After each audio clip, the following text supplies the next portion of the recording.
very glad you've joined us. It's been a busy couple of weeks since we last talked, 3 weeks actually, and while people are accumulating, I'll just kind of mention a couple highlights. So on Sunday and Monday, I was in Albany, New York for the CXHE meeting. 200 housing counselors and their advocates were all together for the state of New York. Very impressive showing. Some people you're pretty familiar with on these calls, including Stephanie Galvin-Riley and Ellie Pepper, who were on our call a couple weeks ago. And but it was one of these impressive showings by the housing counseling community with the depth and vision that we've really beginning to see in our industry. It was a pleasure to be there, and please let me know when there's other opportunities around the country to do things like this. I feel like I learn a lot from them, and I'm always glad to be exchanging with people in our community. It's a real shot in the arm for me, and hopefully it's helpful to everybody else as well. But kudos and shout out to them. It was a very, very good meeting. Also, big thanks to everybody who jumped on the sign-on letter on principal reductions to Mel Watt. Apparently it's being presented to him in Detroit sometime today. We more than doubled the number of signatories. We had 116 groups that ended up signing on to the letter from the housing counseling community. Really was a shot in the arm for them and for all the advocates that were putting it together. The original letter had about 70 some odd, and so that was a really big leap forward. So nice work that everybody jumped on. I know these are not always easy to get through your process, but really appreciate that a lot of people did that. So we're going to do our legislative update. We're going to talk about our leaders meeting on December 11th in Washington, D.C. I'm very excited about it. We are going to have a conversation with Simone Griffin. Hopefully many of you know her from Home Free USA, about what she's seeing in the field, and I'm hoping that others will jump in to give us some insight as well, but this is the stuff that helps make us much more effective as an organization.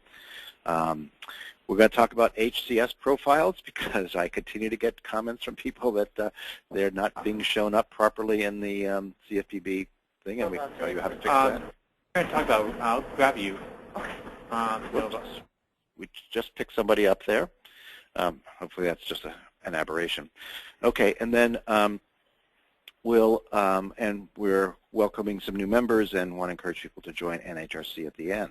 But let's dive in. So let's start out with the legislative update. That means we need to reach out to our expert. So Matthew, what's the story? What's happening these days? Yeah, so we don't exactly have a legislative update today because everything in Washington right now is just laser focused on the midterm elections that are coming up. But we're just about a month out, and just wanted to give a little update to any folks who aren't paying super close attention to what's happening yet with the midterms. So really the most noteworthy thing at this point is that so the Republicans would need 6 seats to pick up control of the Senate, and right now they have I would describe it as a good chance of doing that. To backtrack for a sec, the House, I think there's some speculation that they'll pick up some seats, but there's nothing big, no big changes expected in the House. But the Senate is really where all the attention is at this point. So it's if you look at the seats that either each party is going to be holding, and states where they have a pretty strong lead at this point, so at least 5 points up with a month to go. The Democrats would have 44 seats, and the Republicans would have 46. Then if you add in seats right now that are leaning towards the two parties, so that's like 3, 4, 5 point leads, assuming that each party were to hold on to those the seats that are leaning their way, you would have the Democrats with 47 and the Republicans with 50. So that would mean in that scenario, the Democrats would have to sweep they would have to hold on to all the seats that are leaning their way at this point, and then sweep the states that are kind of toss-ups at this point, which are Colorado, Iowa, and Kansas. In which case there would be a 50-50 split which would be a pretty interesting scenario, but would give Democrats the majority. But the kind of bottom line at this point is that while it's relatively close, the Republicans do have some more kind of paths to getting to a majority than the Democrats do. Nate Silver, who's a person that I think a lot of people on the call probably know, is a pollster, does a daily kind of Senate forecast, and has it right now at just about a 60% chance of the Republicans winning control of the Senate. And it's really, there's a few things kind of at play. There's first, there's 3 Democrats who are retiring in really strong Republican states. So that's Montana, South Dakota, and West Virginia, which are at this point all pretty red. And so there's Senate Democrats retiring, and those are seats that the Republicans are going to pick up. And then you also have really strong challenges to Democrats who are running for re-election in either red or kind of purple states.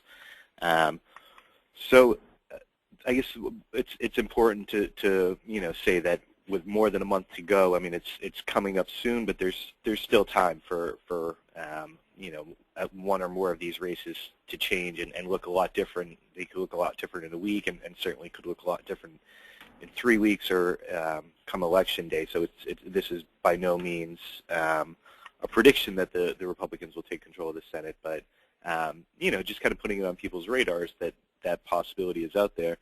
I guess I won't go too in depth at this point about what it might mean if we think about what if the Republicans control the House and Senate, and the Democrats obviously would continue to hold the White House.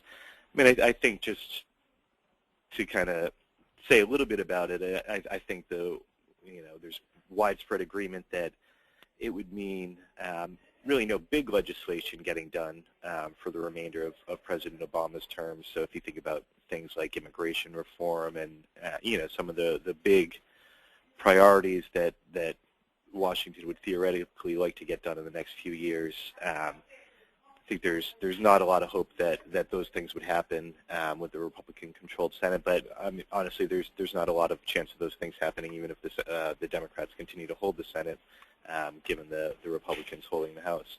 I think one important thing to think about, and we'll get more into it if we get there, is on things like federal funding and things like raising the debt ceiling, where it's not really it's things that they really need to get done. That's where it would be really interesting to see what kind of compromises would happen between a Republican-controlled House and Senate and the Obama administration. So I think that's it for now. Bruce, if you have any questions or want to add anything, go ahead. But I think we'll leave it there for now, and there'll be more updates to come in the next coming weeks. Okay. Well, we'll follow all of this pretty closely. Thanks. Couple things just to, actually our big news is we've got a meeting for a national meeting scheduled for December 11th. It's a Thursday in D.C. We're going to gather the leadership of the housing counseling community. Many of you have been to these meetings before. They're very high-level conversations about the work we do. We bring in some of the leading thinkers who work with our industry and with our community, and we are really looking forward to having one more of these meetings that will, our hope is that it moves the dial forward for our work and improves the quality and impact of our work. We're just beginning to line up invites. We did invite Secretary Castro to the meeting, and we'll see if he's actually able to make it. But we'll give you more information as it goes, but the key thing is put it on your calendar. The way we do these meetings is the morning and lunch is for NHRC member organizations, and are usually a pretty deep dive into our work and how to make ourselves more effective. And then we will have a meeting for everybody, including organizations that aren't members, that will go from 1 to 6. We'll have panel discussions. We'll have opportunities for people to give direct input. The real thing is that it's us as a community getting together, trying to really help shape our futures. We are also looking into institutions that might sponsor a reception or dinner afterwards, and once we nail that down, we'll have that included as well. And we'll start circulating information. So, the members, I think, have already gotten a registration link, and we'll have one for everybody out as well out soon. But mark your calendar, come on over. We've timed it to be in D.C. at the same week as the NTI event, the NABORCS training, which some people come in for, and some people will be coming in for the NFMC grantee meeting, which is that Friday. So hopefully that makes your travel easier. But I do know and really appreciate that lots of people come just for our meeting, and it's very useful for our work, and we are very glad for that. So mark your calendars, big red magic marker circle around that date. We'll talk more about it in the coming calls. And I'll just mention also that we have we're meeting with Richard Cordray and a whole group of housing advocates around language access issues next week. And this is an issue that comes up a lot in our meetings.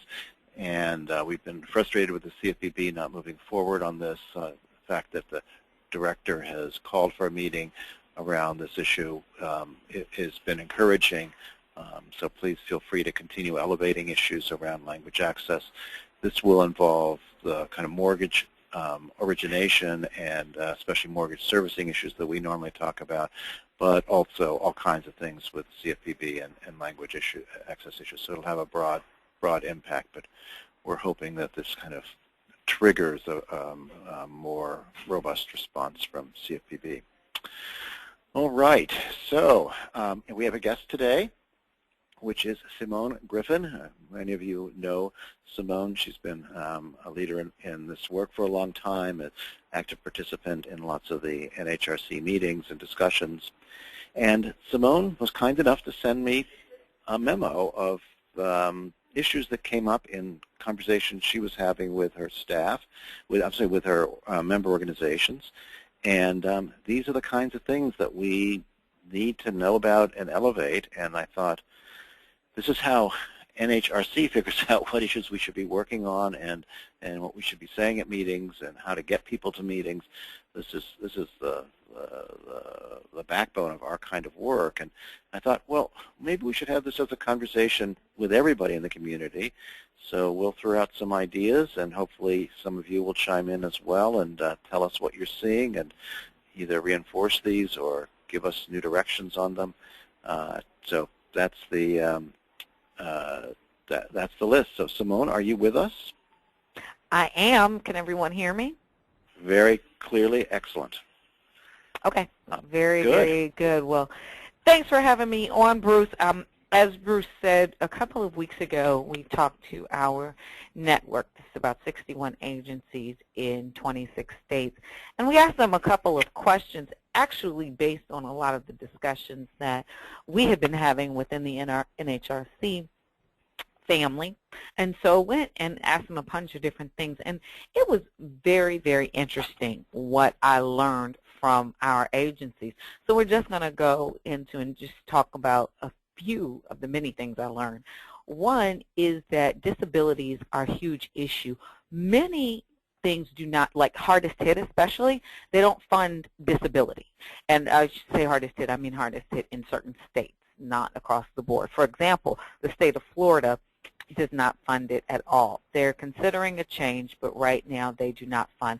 Disability in medical issues is the largest number, it's the biggest problem that is facing people right now. Again, with this is what our network is seeing, that that's the biggest cause of delinquency. And so, of course, it's a huge issue because many of these programs are not addressing them. Then you've got a program like ELP, which not that many of us participated in. It just depended on the state. But with ELP, it's a 2-year Band-Aid, but which is fine, but those disabilities and that medical issues, all of those things still remain. So it's a big deal as to how do we handle that side. But that disability it's really, like I said, it's a huge, huge part. So let me jump in here a little bit and sort of play that out. I know that we saw this in the predatory lending work as well, and sometimes people had houses that were adapted for livability for people in disabilities, and they're about to lose the house. There's no way to get an apartment that has that kind of comparable accommodations, and this is an important and key kind of life issue that can be very defining for people.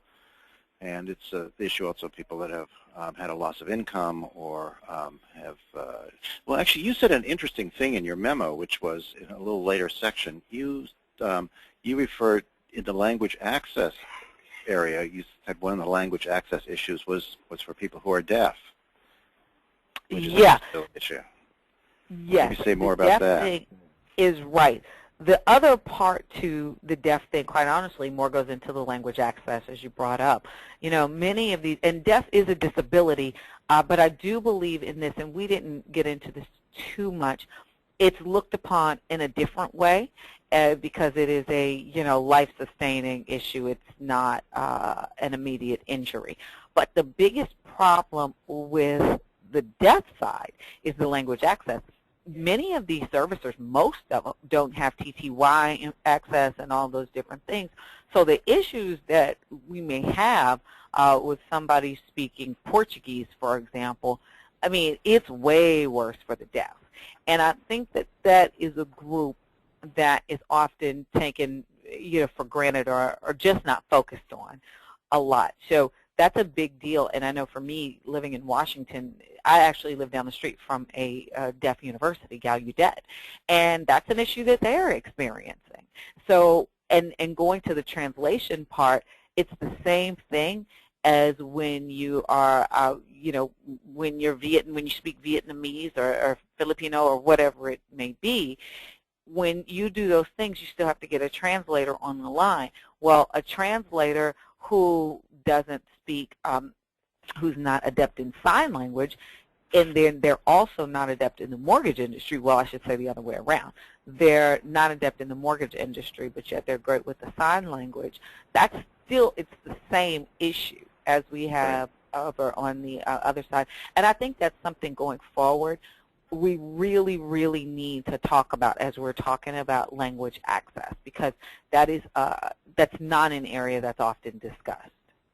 Well, that's an excellent issue, and we have elevated a lot this whole problem of that there are language translation services that the services use. It's actually one company. It's the same company almost everybody uses, and they're actually generally very fluent in the languages, but not in the vocabulary and especially the concepts of the loss mitigation process.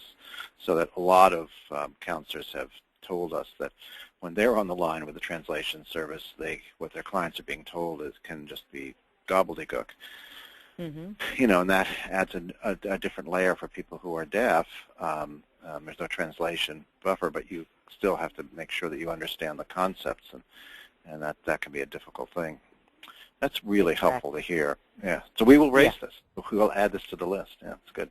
Yeah, it is. And one of the other big things is still within the languages is that, you know, you can possibly get the translation services are great, but they're finding that you've got a couple different issues when you get outside of the Spanish-speaking group.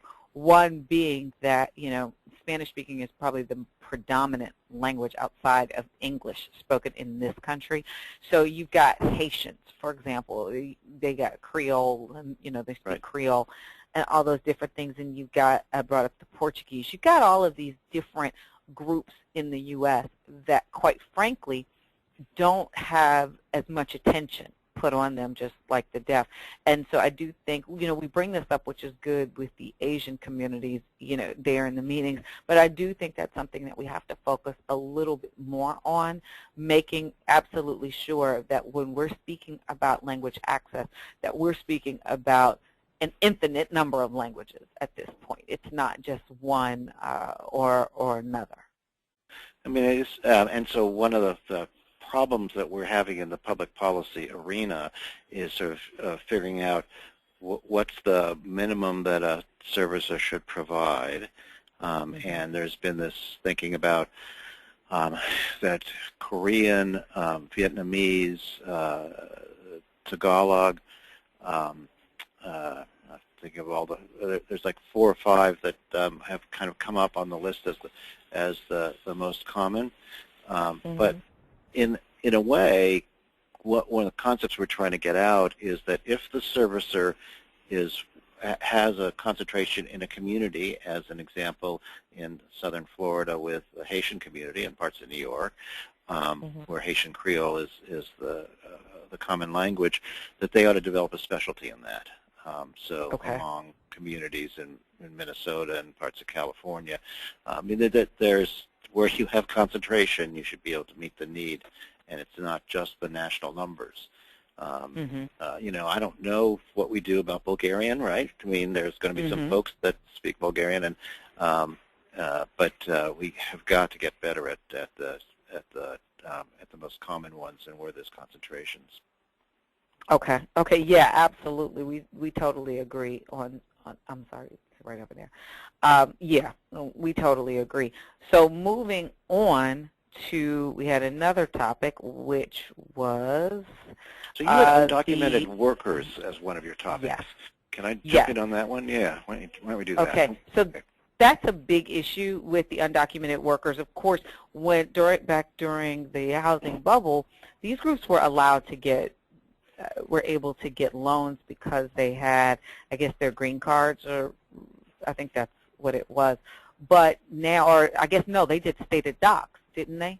They did stated doc loans. Well, actually, I know a great deal about this, and we've done a lot of work in this field. So the people fit into a variety of different categories. So some people had temporary residencies and were able to qualify.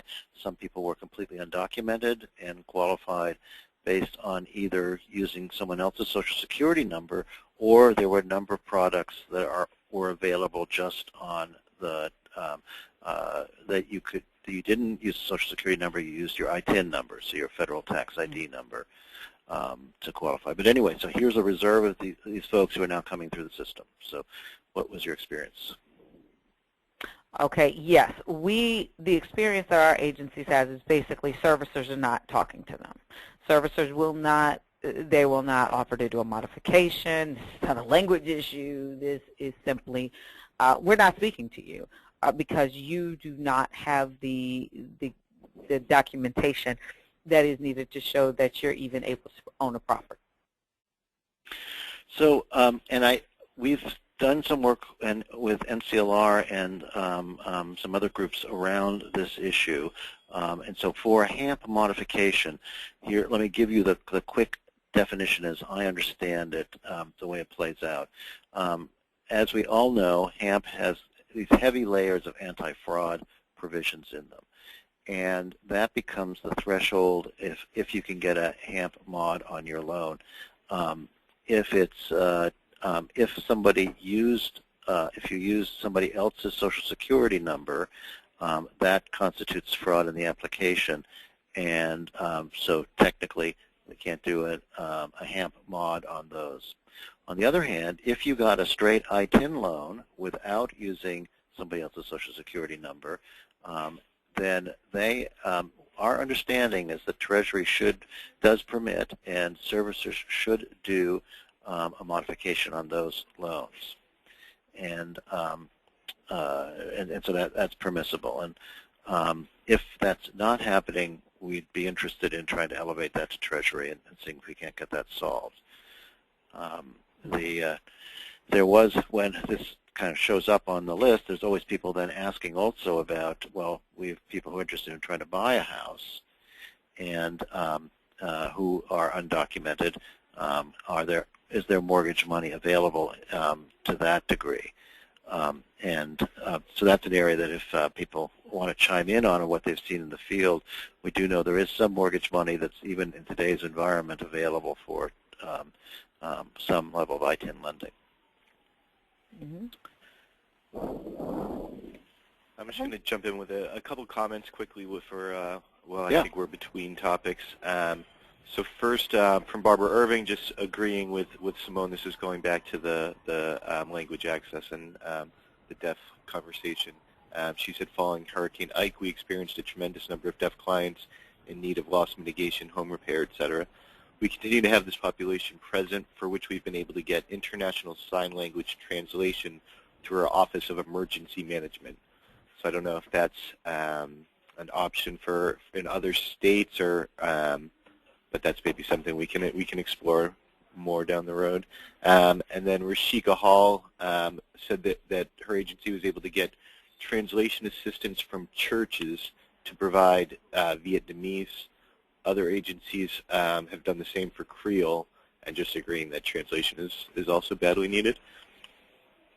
I mean, I should just say that one of the many projects we've got out there is this idea of if housing counselors might take on as one of the jobs that you'd get paid for, that your agency would get paid for, to act as the counseling, to provide translation services for people who are calling servicers, and contract with the servicer to work with housing counseling agencies where there's language capacity. You know, we have a workforce of, you know, well, probably 8,000 or 9,000 housing counselors, but maybe 1,000, 2,000, 3,000 of those folks are bilingual in different languages. Could we put together enough of a framework that might become one of the work streams that we could work out with agencies? This would be a paid activity that would be an income generating activity, and we've broached this with Treasury, and we've broached this with at least one of the servicers, and we'll keep you informed about this, but at some point that might be a vehicle for things that we might do in the future. Just to jump in with a question that maybe Bruce or Simone will know, but if not, maybe somebody else can let me know in the comment section. It's whether the Nevada Hardest Hit is required to accept Spanish hardship letters. I have no idea. Neither do I. Okay. If anybody out there does know that, if you could let me know, and we'll try to answer that question, or else we can follow up on it after. And then just one more comment from Sherry Young. The problem with using a translator in quotations marks that is not familiar with our work, the translation may not actually be what we are trying to say. Exactly. Yeah, that's the truth. So let's see.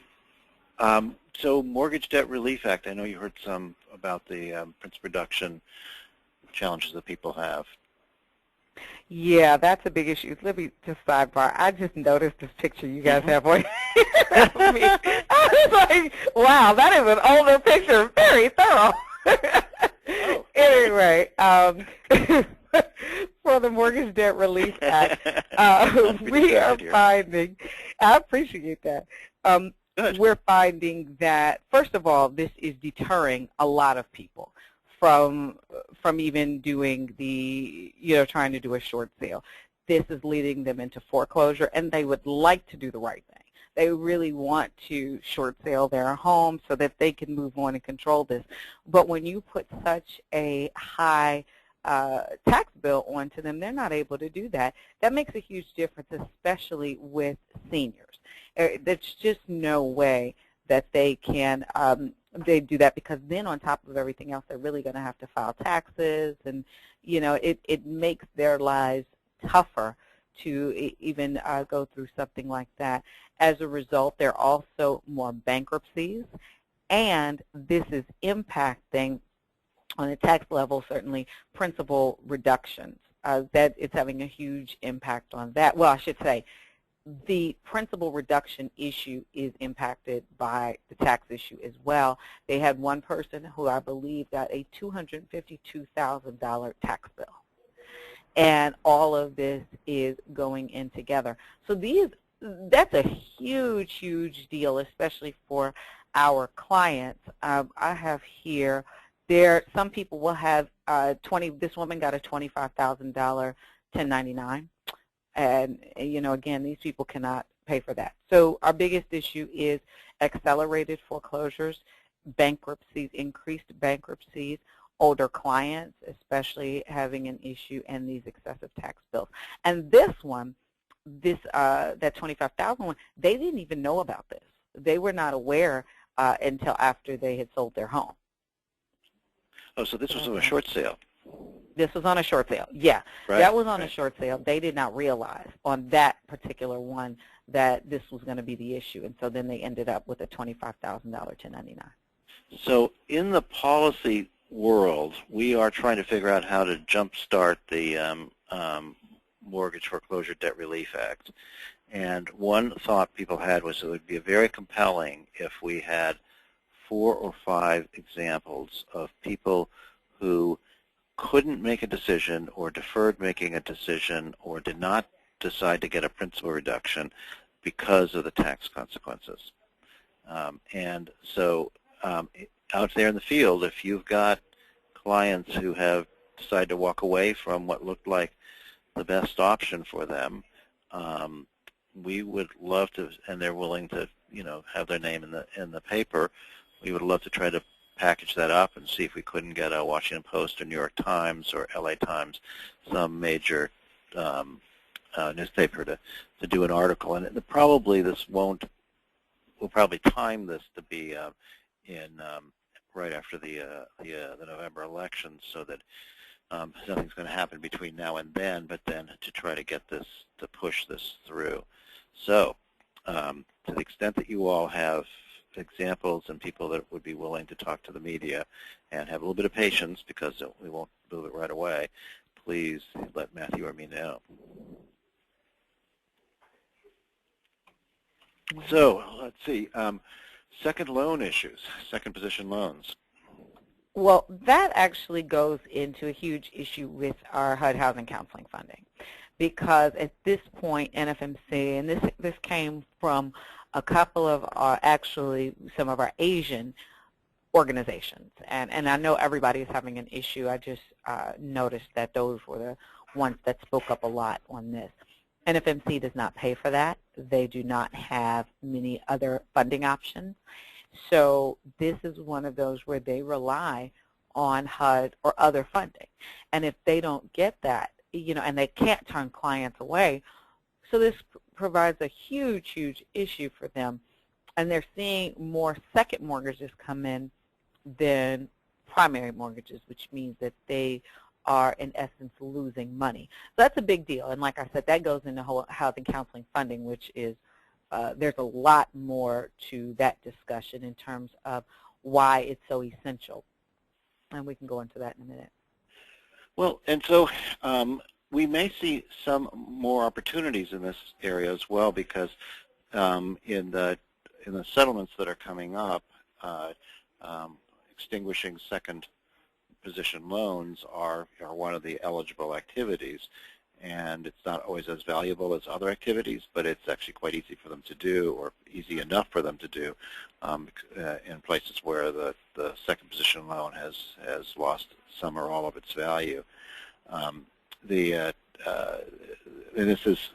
is one more thing that's a real drag on people, on the economy to recover, and on individual families' abilities to recover. And so we have to get good about doing this and figure out how we might expand the opportunity.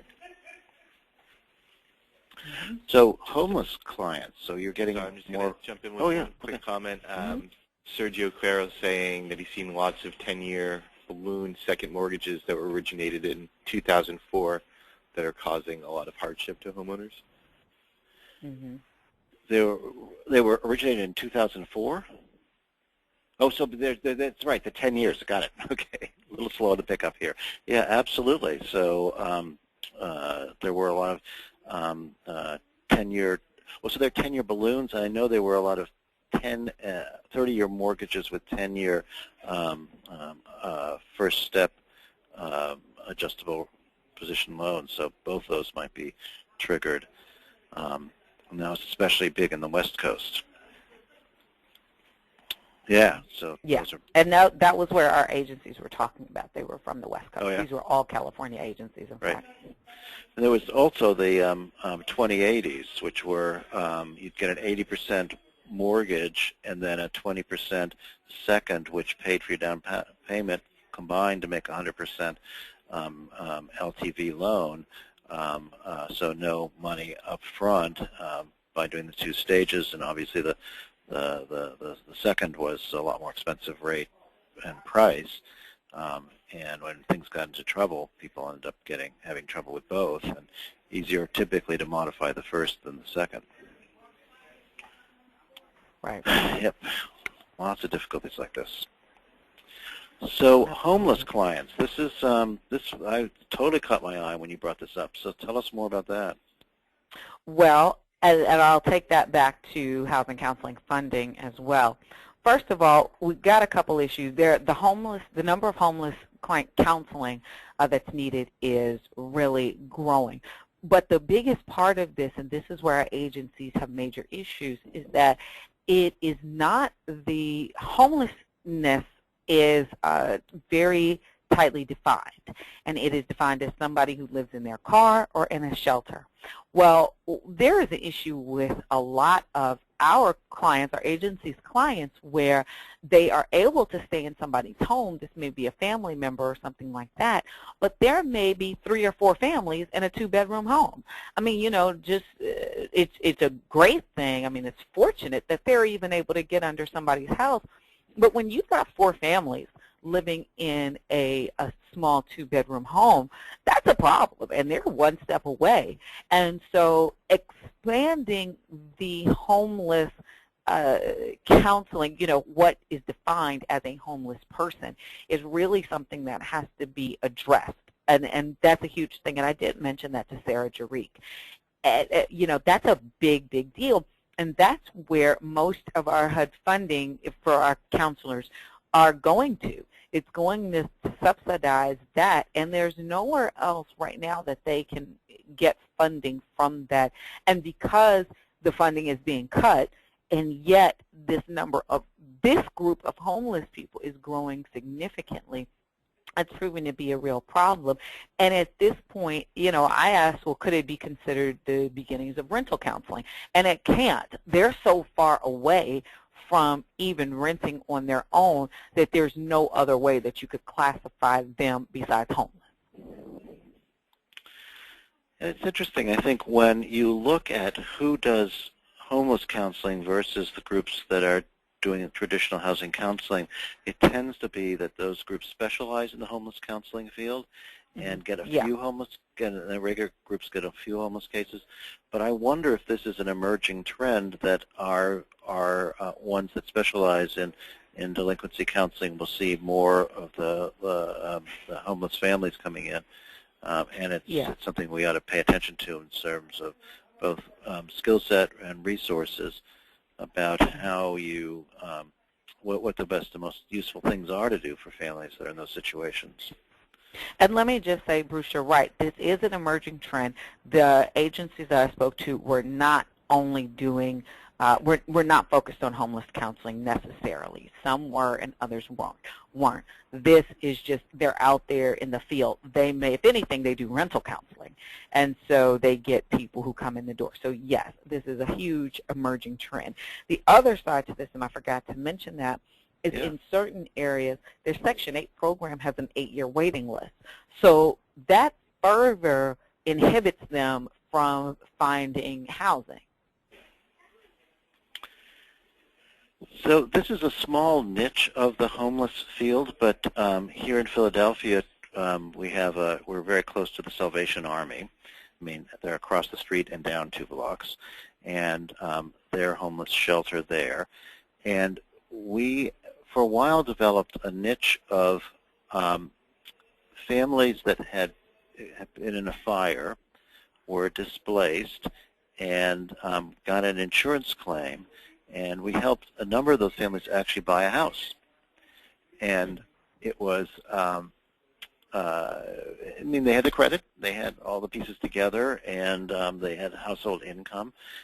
They were living in a shelter because they'd been displaced by the fire, didn't have the kind of insurance coverage that you get that puts you into a hotel while your house is being fixed up kind of thing. But you know, we found a few families that we could help each year around that, and both it was totally gratifying and sort of a unique way. You can actually, now I'm thinking about it, the other challenge is we had very close working relationships with lenders in those days, and I worry if we have the ability to do that sort of thing today. But maybe with smaller banks that might actually work more effectively. Just to jump in with a question for some clarification. So this is from Bobby Ball in Chicago, who says they see over 200 homeless clients a year, and she just was looking for clarification on whether the issue we're talking about here is how homeless clients get classified, or if it's the need for more funding for counseling homeless clients. It's both. It's both because they're interchangeable. So you can't use, you need more homeless counseling, but also, I mean, because the group needs to be expanded, or it's, like I said, it's interchangeable. One, the group needs to be expanded beyond simply, you know, whether you're living in a car or in a shelter. That's an issue. And two, in order to address this group, regardless of how they're classified, they need, that's got to be funding, and that is a unique group in between homeless, Section 8, and possibly renters that are completely not being addressed, but it is it's a number that is rising. All right, and just to jump in with another comment, so this is from Rashika Hall at Help CDC, and she says, Help CDC is partnered with the Coalition of the Homeless and a homeless veterans focused ministry to provide financial capability training in hopes to transition those who are viable into their home buyers program. And the goal is to transition them to their own home before their transitional housing stay ends. So that's interesting. So let's move on to reverse mortgages, HECM loans. So you had a robust conversation about that. Yeah, with HECM, you know, they really, quite honestly, there are too many instructions, guidelines, et cetera. Clients are not interested anymore. It's just too much, and our counselors are having issues with it as well. It's just not as desirable. I had some other things too, but that's a big deal right now, that it's really just not as desired right now because there are way too many hoops to jump through. And I'm sorry, I'm looking for some other notes that I had as well. Yeah, that's it. Well, being aborted because of the extensive requirements. So Teresa Bardwell had raised another issue. Are we able to patch her in? Yep. So Teresa, are you there? I'm here. Can you hear me? We can hear you clearly. Good. Perfect. I was approached by a counselor. It's a HUD-approved agency, a HECM counselor. There's one counselor for the agency, and I think there's maybe two in the state. And what the issue that she had seen is with one of the national groups that has been doing HECM for a long time, which is Financial Freedom. And she's had 5 cases in the last year where they've just been totally unresponsive. They're not following the rules on timing as far as filing the NODs. They won't respond to things. They just go ahead with the sale dates.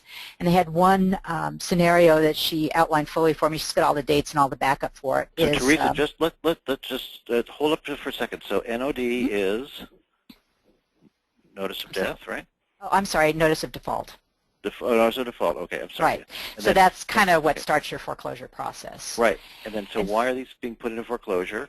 So they're not really following the rules on when they're doing the NODs and starting the foreclosure process. They're not responsive when clients try to work with them. And the particular case that she outlined was the individual that was on the HECM loan passed away, and one of the heirs was living in the house, and so they decided they notified Financial Freedom they would try and sell the house, and then they weren't able to sell it, so they went ahead and started a refinance so that they could purchase the home, and Financial Freedom just ignored everything they were filing. They had given them the requested documents, and they didn't tell them that they needed additional documents, so the sale date was set, and they had already been pre-approved by the funder, and the only way to stop the sale finally was to file a bankruptcy. because they couldn't get any response from it. So here you have somebody who is qualified to borrow that now has filed bankruptcy, and the end result was that they sold the property, the heirs sold the property or had a contract for enough money to repay all the debt on it, and when they finally got a hold of Financial Freedom, they said they had already sold the house to a third party. And so that was one scenario. There was a similar one with a second estate with heirs and trying to sell the property. And then they had 3 more cases that people just finally gave up because Financial Freedom wouldn't work with them. They were willing to sign deed and lose and do some other things. So I wanted to bring the issue forward to see if there are other agencies that are having issues with this lender. If so, the counselor here is willing to, she's already contacted HUD. Fannie Mae happened to be the investor in this case who was very unresponsive as well. Basically just kind of kept passing it on. They couldn't find anybody that would talk to them. But if there's any other cases, because we'd like to take it through CFPB and see if there's a systemic issue with this lender, if it could be addressed by CFPB and or HUD. And so, you know, if there's people that could just comment if they've seen similar things in their area, I'd be happy to put together a SurveyMonkey to capture the information so that we can start building a case here. Because I figure if you've got 6 cases in 1 year in one state, there probably are others out there. Yeah, no, it sounds like a real failure on Financial Freedom's fault. And have we heard about this from other providers, or is it really specific to Financial Freedom?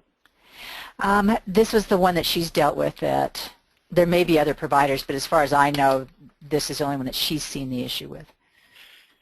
And I guess we can also raise this with FHFA. Right. And that's a vehicle. Right. And I've just gotten in the loop recently, but I thought this was a good place to bring it up and start. Yeah. And it just happened that Simone had this on her agenda today. So.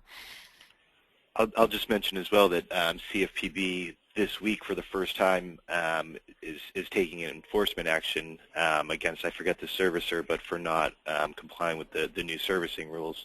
So, you know, bringing just one case, it's maybe not as much as we all would hope, but at least there's some hope that they can move on this if it does turn out to be a widespread problem. Right. And I did talk to CFPB, and they said that certainly it's something that if they, you know, if we can present them with a case, they will definitely look into it and see what can be done. Good. Well, keep us informed on that. We'd love to participate as well, and I can probably bring some resources to it. Great. As well. So, you know, put it in your comment box, shoot it to Matthew so that we can get them over to Teresa and follow through. Great. Thanks, Bruce. I appreciate the time to bring it up. Sure. No, it's all good. This is what we exist for. So, modification scams. Simone. Okay, this was just the craziest one of all to me. First of all, scammers are, the scamming game is as big as ever. Right now, what our agencies are seeing is most of the scams come from attorneys. Now, some are legitimate attorneys and others are not. They look legit. They have different websites and all kinds of things they charge. One that our agency charges, that I know charges $500 a month. That is an ongoing amount. They charge anywhere from $1,000 to $6,000 up front. They actually tell the clients not to work with us. They really let them know that we're the scammers of all, and so whatever they do not come over and see us. But these are people who, look, they talk a good game, and they'll get people 2 and 3 times, these different groups. And to make matters worse, you have groups like one of our agencies brought this up with the Haitians. Well, the Haitians really, sadly, they don't trust other Haitians because they feel like they're being scammed, so they're the scammers. So they may go out and find somebody outside of their community, but they're not adept to dealing with that person. And so they're very, very easily targeted for scamming. That happens a lot with these minority communities that don't speak good English. So that's the problem. I was just shocked, especially that they warn people against us. And they are, so when these people finally come to us, they're very dazed and confused, for lack of a better term, because they don't know whether to trust us or to trust them or what's going on. And of course, many would just throw their hands up and say, I don't know, I'm just either, I don't have the capacity to do anything other than walk away from my home. I was just on a call this morning with a broad range of housing advocacy groups around language access, and there was an attorney from Legal Services in Queens, and he described how people would come into the courtroom who aren't represented by a lawyer but by some of these scam outfits, and or basically it sounded like incompetent assistance was provided. But people had spent thousands of dollars for this provision, and a bunch of the lawyers on the call all sort of reflected on that as well. I mean, it's amazing given how much has been done to investigate these scam outfits, shut them down.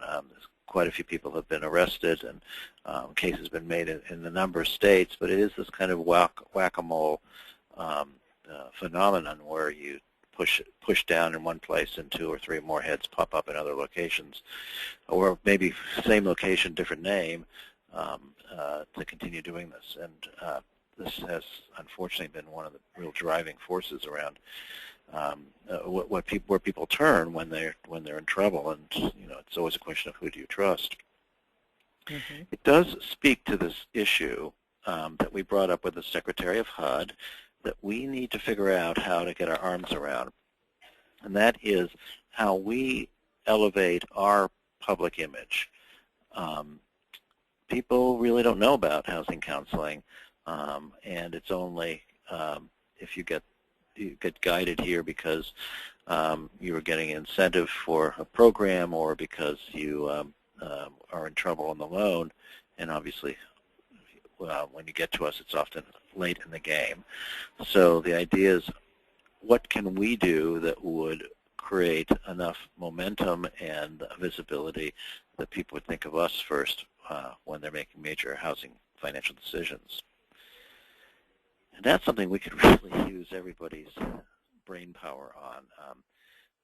One idea had been that the Secretary kind of lead a public campaign, and his response, I think, was, well, we could certainly include you in our speeches, and they seem to be open to maybe doing a visit to a housing agency and when they're traveling, which was good, but not a campaign, not a way that kind of transforms how people think. And that's something that we need to figure out how to gain some momentum on. And maybe can use the December 11th meeting to do some thinking on as well. Okay, so we're kind of running out of time here. So is there one more idea you want to throw out that we should all know about? Well, really, I mean, I think this is about it. I do appreciate this, guys. One thing that I really would suggest, and we're talking to all of our agencies about this, is to try to figure out a way, and I'm preaching to the choir here, but send this to one of the congressional representatives or something that, that you have close by, because ultimately this is all local. And I will say, Florida seems to both be behind and doing very well. Florida seems like it is really moving along and trying to aggressively address some of these issues, and a shout out was given to Pam Bondi and her team for really just being very strategic in their thoughts. So I don't know if there's how much of this you can take to other of your market. Oh, and the other thing that I noticed I wanted to bring up, oh, never mind, this was from our meeting. I was going to talk about the Mortgage Debt Relief Act and how it was just in certain states, but our agencies did not know that. But I forgot. I found that out with you guys. So anyway, but that was a very, very good thing. So yeah, just to share that stuff with your local congressional rep. Absolutely. No, it's we have to do more work about developing relationships on the congressional side. Matthew, as you all know, has done a tremendous amount of work in this area. So please coordinate with him and fill us in. we especially need relationships with House Republicans. And they don't have to be on the Banking or the Financial Services Committee or the Appropriations Committee. I mean, it helps if they are, but any of them, because what we then can do is where we've got a team of supporters, they can talk to their leadership about supporting specific things, and that's part of the mechanism that we used in order to get the House commitment for housing counseling increased by $2 million this year in the budget that they passed, but it didn't become law yet. So, let me say, I forgot, there is sure. one more thing, Bruce, okay. that a lot of our agencies, and again, these are topics that we have discussed. That technology issue is huge, mainly because, again, everybody's got limited resources and capacity and the ability to do their work. They want to spend most of their time on actually servicing the client. But now they have 3, maybe even 4, depending on what's going on in their office, systems that they have to deal with. One does not talk to the other, which does not talk to the third, and oh my gosh, let's hope that nothing crashes, because then you've got a whole nother issue. And then everybody has to be dealt with. The clients expect their information on time, their work, the servicer expects their stuff on time, the regulators expect their stuff on time, and that means that we have to talk, that our agencies have to talk to at least 3 different systems, and they have to share all of the same thing. That's providing a huge, huge issue, and it causes them to be able to service less clients overall. So that technology issue is really big for them. Well, it's a good point, and so I do have a little bit of news on that. I'm glad you brought that up. So as many of you know, when we met with Secretary Castro, we raised the issue about him leading a technology summit where we brought in tech providers, the Googles of the world, the financial services industry, funders, and housing counseling agencies to really develop a plan for what we might do to make our digital capacity much greater, solve some of the problems you just described, and maybe starting with an analysis of what we should be looking at, and then maybe a funding pool or some kind of a program resource pool to help agencies actually implement things. And the good news is that we kind of had a very skeletal report proposal in, and I just learned that it's gotten a warm reception, and they're thinking very seriously about trying to do something with us. It's probably 6 months away, so there's time to plan things around it, and a strategy for success.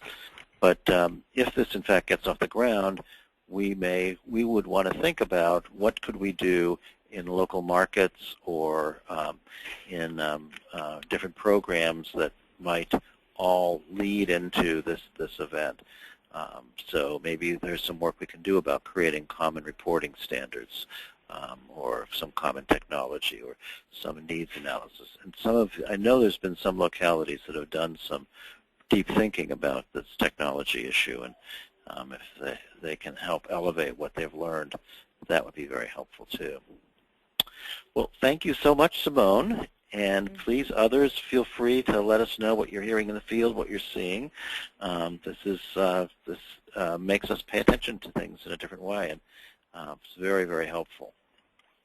I'm going to quickly run through. Oh, yeah.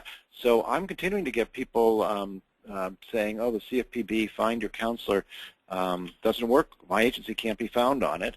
And the reason is that you have to, on a quarterly basis, make sure that your HCS profile is up to date. And it looks like not every agency is doing this as consistently for every office as they should be. So important for you to check to make sure that it's working. And if it's not, then go to your point of contact. That's the first place. If it's still a problem, you can reach out to me. But start with your point of contact, and we can go from there.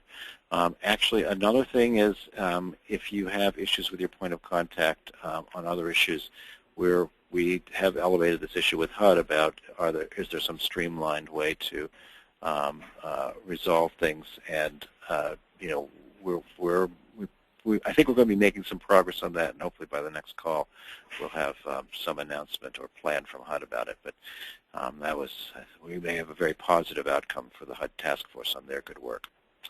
Moving on really quickly, so we have a whole raft of new members who have joined NHRC. Totally appreciate it. We're always glad to have you in the fold. Please, other groups, feel free to join and get in the program. Thank you very much to all the groups that have renewed their membership. We have a very high renewal ratio, and we appreciate that a lot. This is what keeps us going. Please mark your December 11th calendar for joining us for the National Leaders Meeting. And on next call, we're going to have Milt Sharp from eHome as one of our guests to do kind of an intro. We just did framework with the Housing Partnership Network, and we're doing eHome this next one. And then after that, we're planning on having the Virtual Counselor Network as online tools that your agencies might be interested in. We'll have more details about the programs and hopefully some more information on the HUD Task Force at the next call as well. Well, thanks everybody for joining, and we will stay in touch. And another big shout out of thanks on the sign-on letter. That was a really big win, and we got a lot of good recognition out of it. Thanks a lot, everybody. Take care.